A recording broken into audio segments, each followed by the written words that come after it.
자, 그러면 두 번째로 트리플 미디어 이해와 활용에 대한 요 주제를 가지고 두 번째 내용을 이야기를 해 볼까 합니다. 먼저 여러분들이 요 내용을 좀 같이 진행을 하기 위해서는 어 저랑 하나의 광고 매체를 좀 대입을 하시면 좋을 것 같은데요. 구글에다가 구글 애즈라고 검색을 하시고요. 그러면 맨 상단에 이 구 ads.google.com이라고 요렇게 뜨실 겁니다. 그럼 요 사이트를 클릭을 하시면요. 요렇게 페이지가 나오실 거고요. 그 상태에서 로그인을 하시고요. 로그인 하시면은 아마 여기에 인제 계정이 없으신 분들은 새 구글 애즈 계정 만들기 버튼 누르시면 되실 것 같습니다. 혹시라도 이 구글 애즈 계정이 있으신 분들은 또다시 만드실 필요는 없으실 것 같고요. 제가 요번 요 내용을 설명드리기 위해서 여러분들한테 실제 내용을 가지고 같이 이야기를 하면 좋다 보니까 계속 귀한만 보면 재미없잖아요. 그러다 보니까 이 구글 애즈 계정을 가지고 같이 이야기를 하기 위해서 만드는 거다라고 이해하시면 되실 것 같습니다. 그럼 새 계정 만들기 버튼 누르시면은 인제 요렇게 나오시는데 참고로 여기다 요렇게 그냥 업체명 쓰지 마시고요. 여기에 꼭 요 전문가 모드로 전환을 요 꼭 눌러 주셔야 돼요. 요렇게 그냥 넘어가 버리게 되면은 스마트 모드라고 해서 간편 모드가 되기 때문에 별 기능이 없습니다. 전문가 모드로 전환을 누르시고요. 네, 그러시면은 아마 요렇게 나오실 거예요. 요 상태에서 캠페인 없이 계정 만들기 버튼을 누르시면 되시겠고요. 다음에 청구서, 시간대, 통화 다 대한민국 기준으로 맞춰 주시고요. 실적 개선된 초대장 수신하지 않겠다 누르고 계정 탐색 누르시면은 이렇게 구글 애드 계정이 만들어졌을 겁니다. 여러분들 구글 계정에 구글 애드 계정이 이렇게 만들어져 있는 것이고요. 구글 애드 계정이 뭔데?라고 하는 부분은 조금 이따가 한번 설명을 드려 보도록 하고요. 오늘은 제가 트리플 미디어 이해와 활용이니까 요게 내용이 무엇인지를 좀 설명드려 보도록 할게요. 저희가 앞전에 요 AAA LLM 퍼널에서 고객을 획득하기 위해서는 음 요 부분이 좀 틀렸네요. 요렇게 해요. 인지 단계에서 어쨌든 고객들한테 우리 서비스나 제품을 인지시키기 위해서는 미디어라고 하는 이 매개체가 필요합니다. 즉 고객들한테 우리 상품이나 서비스를 알릴 수 있는 공간이 필요해요. 이 미디어를 이용하지 않는다라고 하면은 그것은 영업이 되겠죠. 네, 그러다 보니까 고객들이 우리 상품이나 서비스를 인지하기 위해서는 이런 미디어라고 하는 장이 필요한데 이 미디어는 너무나도 많아요. 뭐 트위터, 유튜브, 인스타그램, 카카오 그래서 미디어가 여러 가지 많긴 하나 저는 이 미디어에 대한 정의를 깊게 배울 거는 아니고 제가 오늘 요 트리플 미디어라고 있는 요 단어들도 여기에 좀 적혀져 있지만 이 미디어를 성격에 따라서 세 가지로 분류를 합니다. 첫 번째는 페이드 미디어라고 부르고요. 두 번째는 원드 미디어라고 부르고요. 세 번째는 언드 미디어라고 부릅니다. 페이드 미디어부터 한번 살펴보면요. 광고 매체에다가 광고 비용을 직접 지불하고 임시적으로 우리가 갖게 되는 미디어 채널을 페이드 미디어라고 말을 합니다.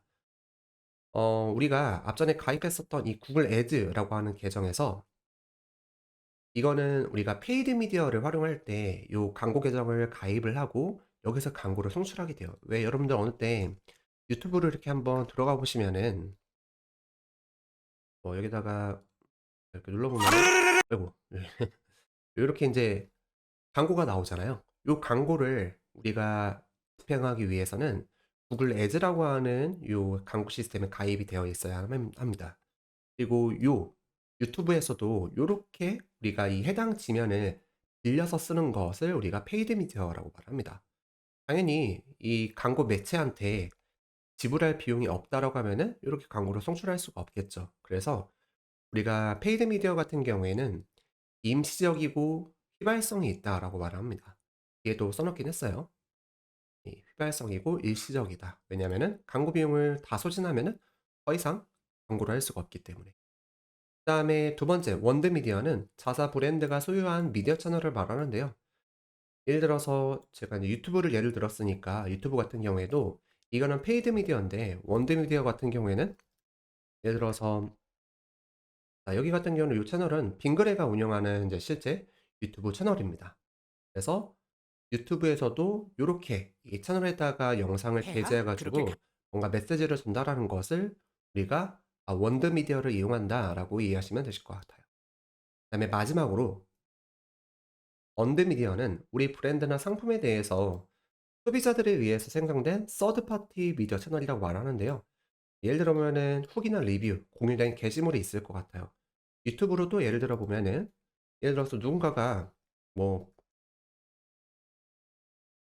이렇게 하면은 우리 제품을 누군가가 써 보고 이렇게 뭔가 후기를 영상을 남기기도 하잖아요. 네. 그래서 요거를 우리가 언드 미디어를 활용했다라고 말합니다. 근데 이 언드 미디어는 사실은 고객들이 자발적으로 올리는 어떤 미디어 채널을 말을 합니다. 근데 요즘에는 자발적이 아니고 약간 비자발적으로, 그러니까 그 특정 어떤 인플루언서나 특정 고객들과 스폰서 광고를 통해 가지고 실제로 이제 고객이 일정 어떤 이제 리워드를 받고 리뷰를 해 주죠. 네, 거기에서 인제 실제로 돈을 받았는데도 불구하고 돈을 받지 않았다라고 하면은 이제 그게 말 그대로 뒷광고가 되는 것이겠죠. 네, 그래서 이 언드미디어는 원래는 유기적으로 고객들이 어떤 게시물을 올려주는 형태를 마련했는데, 요즘에는 뭐 후기나 리뷰를 돈을 받고 인제 이렇게 유료 광고로 이 미디어 채널을 생성하는 경우도 많다 보니까 요즘에는 그 두 가지를 꼭 나누지는 않긴 합니다. 자, 그러면 페이드 미디어와 언드 미디어, 원드 미디어 이 세 가지에 대한 특징을 각각 나눠 봤는데, 유튜브 채널도 하나의 매체이긴 하지만 이 매체를 세 가지 분류로서 활용할 수가 있어요. 여러분들 딱 보시면은 페이드 미디어는 사실은 돈만 있다고 하면은 바로바로 뭔가 성과를 낼 수가 있고, 또 실제로 바로바로 뭔가 결과를 받아볼 수가 있기 때문에 조금 더 퍼포먼스를 단기적으로 만들어내기에 좀 좋습니다. 근데 페이드미 좀 단점은 여기에 적혀져 있진 않지만, 페이드 미디어는 올바르게 알고 집행할 수 있어야만 해요. 그냥 어설프게 알고 집행을 한다고 하면은 실제로 잘 해 보지도 않고 그냥 그만두는 경우가 되게 대다수이기 때문에, 페이드 미디어는 잘 이해를 하고 있어야만 하고, 단순히 광고 매체만 잘 이해하고 있어서는 안 되고, 기본적인 마케팅에 대한 개념과 또 그거를 잘 분석할 수 있는 그런 이제 분석 역량도 가지고 있어야만 합니다. 그다음에 원드 미디어 같은 경우에는 우리 자사가 직접 보유하고 있는 미디어 채널이기 때문에, 이 원드 미디어에서는 보통은 브랜딩 활동을 많이 해요. 홍보 활동을 많이 합니다. 그래서 고객들과의 지속적인 관계를 맺어 나가는 채널로 생각을 하기 때문에, 퍼포먼스 관점에서 운영되는 미디어 채널이라기보다는 좀 브랜딩 관점에서 운영되는 미디어 채널이다라고 이해하시면 되실 것 같아요. 그다음에 언드 미디어는 고객의 여정에서 사실 고객 여정을 저희가 다시 한번 살펴보면은 이 고객의 여정이 실제로 수익까지 일으키는 데 있어서 큰 영향을 미치는 게 언드 미디어예요. 우리도 가만 생각해 보면은 어떤 특정 제품을 봤을 때 그 제품에 대한 후기나 리뷰, 특히나 고관여 제품 같은 경우에는 더욱더 언드 미디어에 많이 의존을 하잖아요. 네, 그러다 보니까 네, 그러다 보니까 이 언드 미디어는 고객 여정에서 요 퍼널 과정에서 좀 크게 영향을 미치고, 그다음에 원드 미디어는 고객들과의 장기적인 관계를 맺어 나가는데, 즉 이 인지 단계에서 영향을 미치고요. 그다음에 페이드 미디어는 요 단계에 영향을 미치게 됩니다. 그래서 우리가 지금 당장 어느 부분에 초점이 맞춰져 있냐, 우리 목표가 무엇이냐에 따라서 어디에 조금 더 집중을 해야 될지가 정해지긴 하겠죠. 그리고 여기 각각의 미디어 채널들마다도 페이드 미디어 같은 경우에도 뭐 광고 유형들도 너무 여러 가지잖아요. 키워드 광고도 있고 디스플레이 광고도 있고 뭐 영상 광고도 있고 여러 가지가 있기 때문에, 제가 미디어 채널을 요렇게 고객 여정에 좀 단편적으로 나눠 놓긴 했지만, 사실 좀 더 입체적으로 바라봐야 될 필요는 있긴 합니다. 그래서 이 페이드 미디어에 대한 다양한 유형들도 제가 뒤에서 한번 다뤄보도록 하겠습니다. 자, 그러면 우선은 저희가 이 미디어가 크게 세 가지 성격으로 나눠져 있다, 그리고 각각의 특징들에 대해서 잘 이해를 해 주시면 되실 것 같습니다.